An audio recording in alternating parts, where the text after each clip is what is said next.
आज की क्लास में बच्चों फोर्थ टिप सीखेंगे फैक्टराइजेशन का। हम पिछले कुछ क्लासेस में फैक्टराइजेशन ऑफ पॉलिनोमियल सीख रहे हैं और मैं आपको बता रहा हूँ कि कैसे हम इन क्वेश्चंस को ईजिली समझ सकते हैं और इन्हें सॉल्व कर सकते हैं।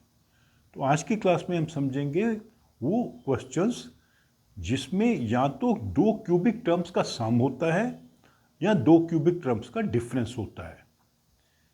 तो इनमें हम यूज करते हैं आइडेंटिटी ए क्यूब माइनस बी क्यूब या ए क्यूब प्लस बी क्यूब। पहले थोड़ा आइडेंटिटी आप समझ लीजिए।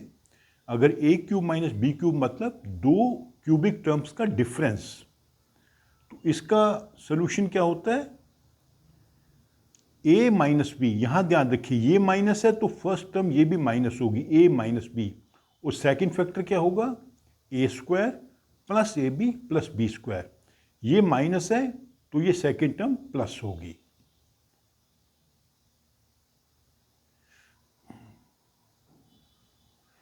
अगर ये दो क्यूबिक टर्म्स का सम है तो पहला फैक्टर होगा ए प्लस बी, ये प्लस है तो ये भी प्लस होगा, और सेकंड फैक्टर होगा A square minus A B plus B square.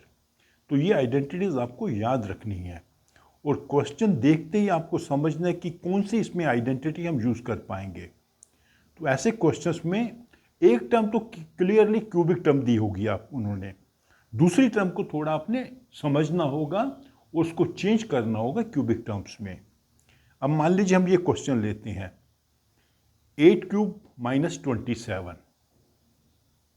तो अब आपको याद होना चाहिए कि 2 क्यूब क्या होता है? 8।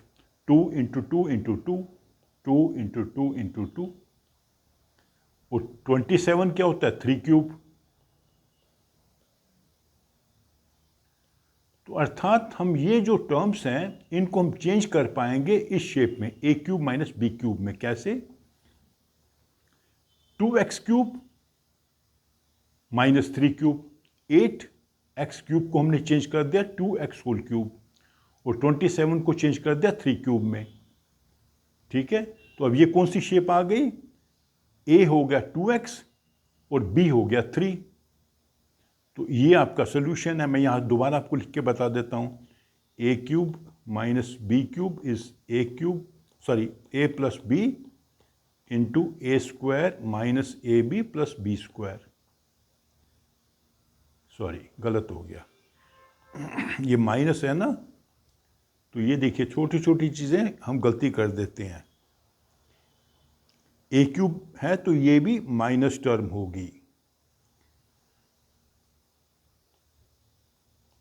This will be A minus B.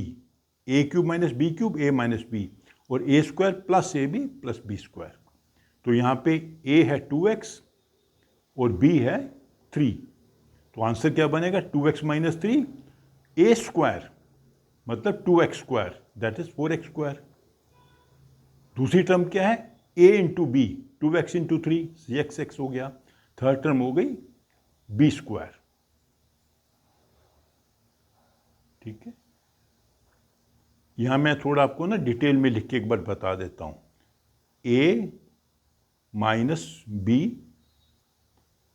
A square क्या होगा? 2x square plus A B क्या होगा? 2x into 3 plus 3 square. तो ये मैंने एक्चुअली डायरेक्टली कर दिया था, बीच में एक स्टेप अप कर सकते हैं ये वाला।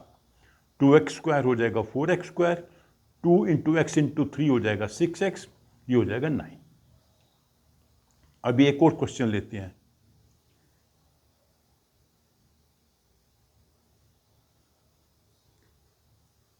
(64x cube minus 1). तो 64 क्या होता है? 4 into 4 into 4, it is 4 cube, and 1 into 1 is 1 cube. क्योंकि 1 को हम कितनी बार में मल्टीप्लाई करें तो आंसर 1 आता है। तो हम इसको चेंज कर सकते हैं। कैसे? 64x स्क्वायर को हम एक्स क्यूब को चेंज कर सकते हैं 4x क्यूब, उसको चेंज कर सकते हैं 1 क्यूब में। ठीक है, अभी यहाँ पे a हो गया 4x और b हो गया 1। इस इक्वेशन में जब हम ये वैल्यू, इस आइडेंटिटी में जब ये वैल्यूज लगाएंगे तो a माइनस बी क्या हो जाएगा? 4x minus 1। ए स्क्वायर क्या होगा? 4x square, that is 16x square. A into b is 4x into 1, 1 square तो 1 नहीं होगा, तो ये आंसर बना आपका। ठीक है, अभी एक और सम ट्राई कर लेते हैं।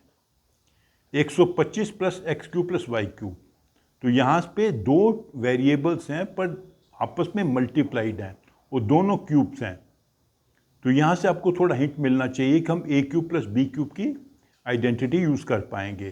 तो 125 क्या होता है, 5 into 5 into 5, that is 5 cube. ठीक है, तो यहां पर a हो गया 5 और b हो गया x into y. Okay, a is 5 and b is x into Y.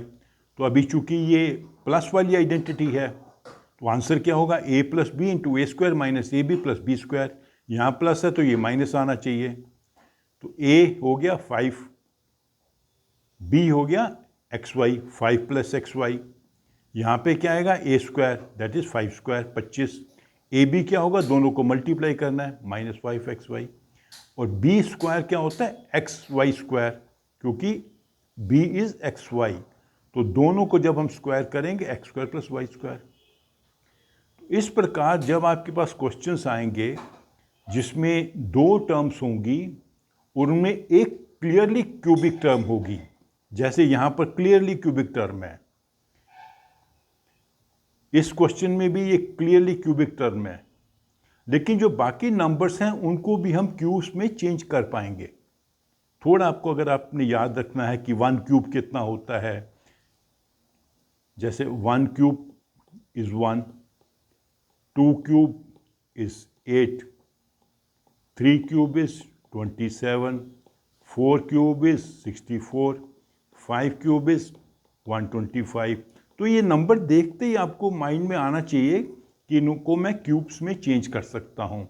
अगर इक्वेशन में 1 है, पॉलिनोमियल में 1 है तो 1 क्यूब कर सकते हैं, 8 है तो उसको 2 क्यूब कर सकते हैं, 27 को आप 3 क्यूब कर सकते हैं, 464 को 4 क्यूब में चेंज कर सकते हैं, इसको 5 क्यूब में कर सकते हैं, 216 होगा तो 6 क्यूब में चेंज हो जाएगा। तो ऐसे जब आप थोड़ा सा एक बार उसको एग्जामिन कर लोगे क्वेश्चन को, तो आपको लगेगा कि इस क्वेश्चन को मैं इस शेप में ला सकता हूँ। कौन सी शेप में, या तो 2 क्यूब्स का सम होगा या 2 क्यूब का डिफरेंस होगा। तो जब इस शेप में क्वेश्चन आ जाएगा तो स्ट्रेट वे आइडेंटिटी यूज करके आप उसको फैक्टराइज कर पाएंगे। तो ये हमारा था 4th tip for factorising polynomials. तो अगले वीडियो में हम समझेंगे 3 टर्म्स होंगी, ax square plus bx plus c, quadratic equation जिसे कहते हैं, इसे हम कैसे फैक्टराइज करेंगे। ओके, तो आप मेरे इस वीडियो को लाइक करो और अपने फ्रेंड्स के साथ शेयर भी करो। Thank you.